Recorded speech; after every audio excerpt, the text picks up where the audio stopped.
دوسرے پروگرام دیکھنے والے اور سننے والوں کو السلام علیکم گائز. بات کریں گے آج بہت ہی امپورٹنٹ نیوز ہے، خاص کر کراچی شہریوں کے لیے. جیسا کہ آپ کو شاید معلوم ہے یا نہیں معلوم کہ ایم کیو میں جو ہے وہ کافی شدید اختلافات چل رہے ہیں، قیادت میں بھی اور کارکنان میں بھی. سب کو معلوم ہے کہ ماضی میں جب بانی ایم کیو الطاف حسین صاحب سے جب علیحدگی ہوئی تو جب ان کو مائنس کیا گیا، ویسے تو عوامی دلوں میں تو ان کو مائنس نہیں کیا گیا، سب کو معلوم ہے، لیکن سیاسی جو ہے نوعیت کے حساب سے جو ہے الطاف حسین صاحب کو جو مائنس کیا گیا، تو اس کے بعد جو ہے ایم کیو پاکستان بنی. اور ایم کیو پاکستان میں جب بنی تو ایم کیو پاکستان کافی عرصے تک چلتی رہے گی، آپ کو سب کو معلوم ہے. اور ایک طرف وہ اللہ کو بھلا کرے پی ایس پی بن گئی، مصطفیٰ کمال صاحب کی اپنی پارٹی بن گئی بعد میں.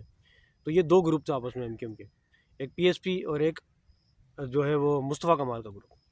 اب ہوا یہ کہ یہ دونوں گروپ آپس میں چلتے رہے. اس کے بعد جو ہے وہ جو ہے اسٹیبلشمنٹ کی مدد سے جو ہے وہ جو ہے ان دونوں گروپوں کو مرجن کیا گیا، یعنی یہ دونوں گروپ ایک ہو گئے اور ایم کیو پاکستان بن گئی. مصطفیٰ کمال بھی جو ہے وہ انیس خان خانی مصطفیٰ کمال ایم کیو پاکستان میں آ گئے اور ایک ایم کیو پاکستان بن گئی پورے پاکستان میں. اب بتایا یہ جا رہا ہے کہ اب ایم کیو پاکستان میں دوبارہ سے ایک شدید اختلافات شروع ہو گئے. کس کے؟ ایک جو ہے ساتھی وہ مصطفیٰ کمال صاحب کے، ایک جو ہے وہ خالد مقبول صدیقی صاحب کے. پہلے تو قیادت میں جو ہے اختلافات ہوئے، میں ہم نے دیکھا کہ مصطفیٰ کمال صاحب نے جو ہے وہ ایک جو ہے وہ سرجانی ٹاؤن کی طرف ایک پروگرام کیا، تو وہاں پر جو ہے وہ کافی جو ہے ایسی باتیں کی گئی جس سے معلوم ہوا کہ وہ خالد مقبول صدیقی کے خلاف یا ایم کیو کے خلاف بول رہے ہیں. اس کے بعد جو ہے شدید اختلاف شروع ہو گیا دونوں کا آپس میں. تقریباً اس بات کو بھی ڈیڑھ دو مہینے گزر گئے. اب حال ہی میں 2 دن پہلے جو ہے وہ ایک مصطفیٰ کمال صاحب کا گروپ اور خالد مقبول صدیقی صاحب کا جو ہے گروپ بفر دونوں میں آپس میں تصادم ہوا اور اس میں جو ہے 2 کارکنان جو ہے وہ شدید زخمی ہو گئے. ایک کا نام عدنان ہے، شاید ایک کا نام سہیل ہے. تو بتایا یہ گیا ہے کہ شاید وہ مصطفیٰ کمال صاحب کے گروپ کے لڑکے آئے تو انہوں نے فائرنگ وغیرہ کی اور آپس میں تصادم میں زخمی ہو گئے.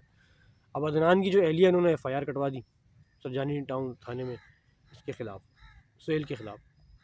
جو عدنان جو ہے وہ ایم کیو پاکستان کا ہے اور وہ جو ہے مصطفیٰ کمال گروپ کا. برل یہ آپس میں اختلافات شروع ہو گئے برل جو بھی.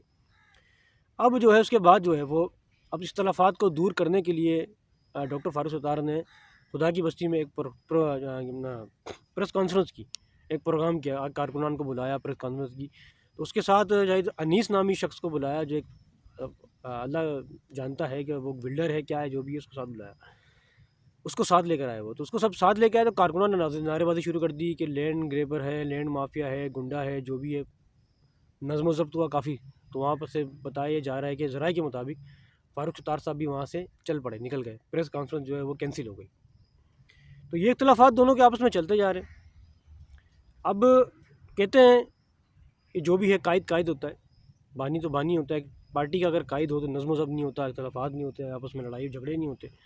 جیسے گھر کا ایک سربراہ ہوتا ہے، جب تک وہ سربراہ گھر میں موجود ہے یا زندہ ہے تو گھر صحیح چل رہا ہوتا ہے. جب اس کے جانے کے بعد کافی اختلافات شروع ہو جاتے ہیں، یہ حقیقت ہے گھر میں بھی. ایسے ہی سیاسی پارٹی میں بھی ایسے ہی ہوتا ہے. اب مثال کے طور پہ اگر نواز شریف صاحب کو مائنس کر دیا جائے مثال کے طور پہ، تو نون لیگ میں بھی اس طرح اختلافات شروع ہو جائیں گے. ایک شہباز شریف کا گروپ بن جائے گا، ایک مریم نواز کا، اس طرح ایک بات کر رہا ہوں. تو یہ ہوتا ہے، سسٹم ہے یہ. تو اب ایم کیو پاکستان میں بھی چل رہا ہے. تو بانی کو جسے مائنس کیا گیا اس کے بعد ایم کیو پاکستان بنی، پی ایس پی بن گئی، یہ ہو گیا. پارٹی منظم نہیں ہو رہی، پارٹی چل نہیں پا رہی. اگر پارٹی نہیں چلے گی تو کراچی کے لیے کام کیسے ہوگا؟ اب کراچی کا حال دیکھیں، سڑکیں دیکھیں، کیا حال کیا ہوا ہے مجھے بتائیں آپ. سڑکیں ٹوٹی ہوئی، کوئی کام نہیں ہو رہا، کوئی بلدیہ کا کوئی سسٹم نہیں ہو رہا، سب عوام پریشان ہے. تو کراچی نہیں بن رہا تو اس کا مطلب ہے پاکستان پورا پریشان ہے، کیونکہ کراچی پاکستان کا سب سے بڑا معاشی ہب ہے. یہ چلے گا تو ملک چلے گا، بات ساری یہی ہے. تو کامران ٹھسوری صاحب نے بھی یہ کہا ہے کہ اب سب کو ایک پلیٹ فارم میں آنا پڑے گا، ایم کیو پاکستان یا مصطفیٰ کمال سب کو ایک ساتھ چلیں تو شہریوں کے لیے کام بھی ہوگا، پاکستان کی خدمت بھی ہوگی انشاءاللہ تعالیٰ. تو ورنہ پھر یہی ہوتا رہے گا جو بھی ہو رہا ہے. تو یہ بڑی اہم نیوز ہے جو اب تک میں نے پہنچائی ہے، بڑی خاص نیوز ہے کہ ماضی میں جو اختلافات شروع ہوئے قیادت سے لے کر کارکنان تک، اب دوبارہ پھر قیادت سے لے کے کارکنان تک دوبارہ اختلافات شروع ہو گئے. مارجن تو ابھی تک چل رہا ہے، پی ایس پی کا اور ایم کیو دونوں ایک ہی ہیں، ابھی تک تو مارجن دونوں کا چل رہا ہے. لیکن اللہ کرے آگے بھی چلے. ہم چاہتے ہیں کہ جو ہے وہ کراچی جو ہے سیف رہے، کراچی میں کام ہو، پاکستان میں کام ہو، پاکستان کی خدمت ہو، اللہ تعالیٰ پاکستان کی حفاظت کرے، آمین ثم آمین۔ ایک تو یہ نیوز، دوسری طرف چلتے ہیں آفاق احمد کی جانب۔ تھوڑی سی ایک چھوٹی سی نیوز ہے آفاق احمد کے حساب سے۔ آفاق احمد صاحب نے ابھی حال ہی میں گلشن اقبال میں جو ہے ایک شاید شادی لان میں ایک پروگرام کیا، جس میں انہوں نے کافی کہا کہ میری جو مہاجر قوم ہے وہ دائرے پس رہی ہے، فٹ بال کی طرح پٹ رہی ہے جگہ جگہ، نہ ان کو فیکٹریوں میں کام ملتا ہے، وہ فیکٹریوں میں کام کر کے محدود رہ گئے، نوکریاں نہیں ملتی، کیونکہ کراچی میں جو مقامی لوگ ہیں ان کو مقامی لوگوں کو سرکاری نوکریاں کراچی میں نہیں ملتی، جو کراچی سے باہر جو ہیں آؤٹ آف باؤنڈری ہیں ان کو نوکریاں ملتی۔ کراچی کی اپنی پولیس، جو کراچی میں جو پولیس ہے وہ خود کم سے کم جو کراچی کے لوگ اس میں 10% ہیں، باقی 90% جو ہے وہ کراچی سے باہر کے ہیں۔ یہ آفاق احمد صاحب کا کہنا، کوئی لڑکانہ کا، کوئی دادو کا، کوئی کہاں کا، کوئی کہاں کا۔